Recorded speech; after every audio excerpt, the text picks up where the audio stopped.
Ay, good morning guys. Muna ning sitwasyon karon. Ay, tigig ulan. Mo na gyud ni. Lunop na. Nga to, lunop na gyud kayo. Sus. Nawa oh. Ang sada. Ay gubaoy sa tigig lunop. Tigig ulan mo ni resulta tigig ulan.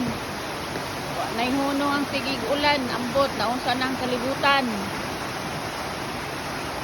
Sige na lag ulan, mao na ning nahitabo karon.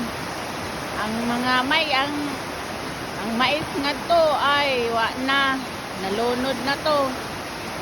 Sang atay na. May lang nakaharvest na, ang wa pa.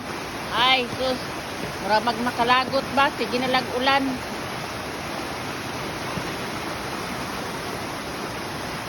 Ngun aning sitwasyon, makalagot yun kayo, sige na lag ulan.